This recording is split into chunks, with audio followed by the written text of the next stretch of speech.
आज मैं आप लोग के साथ गुड़हल के फूल पर चर्चा करना चाहती हूँ, है ना, कि गुड़हल के फूल का धार्मिक महत्व क्या है। तो चलिए अब अपन चर्चा करते हैं गुड़हल के फूल पर। गुड़हल का फूल जानते हैं ना सब लोग, हैबिस्कस हैबिस्कस हैबिस्कस को गुड़हल का फूल कहते हैं। हम लोग तो गुड़हल का फूल ही कहते थे, हैबिस्कस ये सब तो अब बोलना शुरू हुआ है। तो ये गुड़हल का फूल जो लाल वाला होता है, जिसमें 5 पेटल्स होती है और बीच में से ऐसे निकला हुआ होता है, उस फूल पर चर्चा करते हैं कि इस फूल का धार्मिक क्या महत्व है।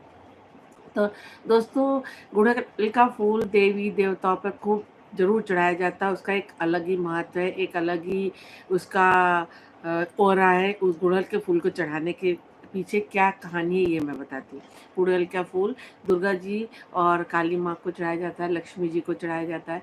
दुर्गा कहते हैं कि गुड़हल, धार्मिक मान्यता के अनुसार कहते हैं कि गुड़हल के फूल में देवियों की एक उग्र ऊर्जा होती है और साहस होता है और क्रोध भी होता है ना। तो माता दुर्गा को जब चढ़ाया जाता है गुड़हल का फूल, तो इसके पीछे ये मान्यता है, धार्मिक मान्यता, कि दुर्गा माता जो निगेटिव लोग होते हैं, जो विपरीत और खराब लोग होते हैं, उनका वो भक्षण करती हैं, मारती हैं। तो उससे जो रक्त निकलता उसका प्रतीक है।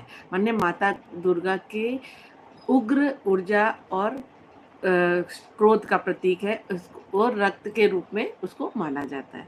और काली जी को चढ़ाया जाता है, उनकी लाल ज़बान निकली हुई रहती है। तो लाल ज़बान और लाल फूल, उसमें उसका ये महत्व है कि काली जी को चढ़ाने के पीछे ये मान्यता है कि काली जो लाल ज़बान नकारात्मक जो शक्तियाँ हैं अपने घर में फैली, उनको वो ख़त्म करता है। अगर अपन लाल फूल माता काली को चढ़ाते हैं तो अपने घर से नेगेटिविटी चली जाती है। और दुर्गा जी को चढ़ाते हैं तो जो अपने घर में बुरी सोच वाले लोग हैं या बुरी विचार आसपास हैं, जो हमें दिख नहीं रहे, कुछ तो दिखते हैं, कुछ ऐसे होते हैं जो अंतर ध्यान टाइप को मत समझ लीजिए। इस तरह के होते हैं जो अपनी नज़रों में नहीं रहते पर रहते हैं। उन नेगेटिव शक्तियों को, उस तरह की शक्तियों को लाल फूल के द्वारा माँ दुर्गा, माँ शक्ति, माँ काली अपन को उनसे बचाती है।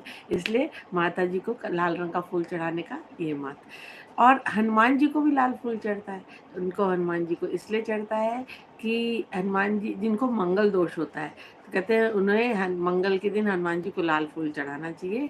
लाल फूल चढ़ाने से उनका मंगल दोष खत्म हो जाता है और उनके जीवन में जो कहते हैं जिसको मंगल का दोष होता है ना, उनके हर काम बनते बनते रुक जाते हैं, निगेटिव रहता है।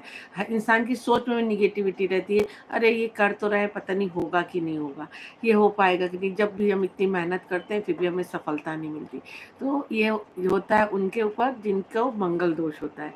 तो मंगल दोष को भी ये लाल फूल कम करता है। अगर आप हनुमान जी को मंगल के दिन लाल फूल चढ़ाते हैं या रोज़ चढ़ाते हैं, रोज़ भी पूजा करते हैं, रोज़ ही भगवान का दिन है, तो आपको इसका फ़ायदा दिखाई देगा। फिर गणेश जी को भी चढ़ता है। गणेश जी कहते हैं इसकी जो 5 पंखुड़ियाँ हैं, पेटल है, उसमें एक दिव्य उत्तेजना को प्रसारित करने की क्षमता होती है। जब अपन भगवान की शरण में या गणेश जी की शरण में रखते हैं तो सारी विघ्न बाधाएं अपने जीवन में अच्छे कामों की, अच्छे चीज़ों की होने वाली जो विघ्न बाधाएं होती है, जो रुकावट आती है, वो सब दूर हो जाती है। इसलिए गणेश जी को भी लाल फूल चढ़ाने का बहुत महत्व है। अब वैसे तो सच बोला जाए तो गुड़हल का फूल का वैसे भी बहुत महत्व है। गुड़हल के फूल का आयुर्वेदिक रूप में, मेडिसिन बनाने में, बालों के रूप में, इसकी चाय पीने से शुगर कम होती है। ऐसे बहुत सारे महत्व हैं। हम आपको इसका एक अच्छा वीडियो बनाएंगे, ब्लॉग बनाएंगे और वो डालेंगे चैनल में। आप ज़रूर देखना कि इसकी चाय कैसी बनती है और इसको बालों में कैसे लगाया जाता है। तो इससे आपको पता चलेगा कि इसका कितना बेनिफिट और कितना महत्व है। आपको मेरी जानकारी अच्छी लगी गुड़हल के फूल की, कि पूजा पाठ में तो महत्व है ही, देवी देवताओं में भी महत्व है और आयुर्वेदिक रूप से भी बहुत महत्व है। अगर अच्छी लगी है तो जल्दी जल्दी मेरे चैनल में आइए, लाइक कमेंट शेयर करिए, जो नए हैं वो सब्सक्राइब करिए और हमारे साथ बने रहिए। हमें आपके सहयोग और सपोर्ट का बहुत ज़रूरत है। हम आपसे ये प्रार्थना या रिक्वेस्ट करते हैं, समझ लीजिए, कि आप हमारे वीडियोस देखिए, लाइक कमेंट शेयर करिए और तारीफ भी करिए, बुराई ना करिए, तारीफ ही तारीफ करिए, है ना। फिर हम आपसे इस पर और चर्चा करेंगे।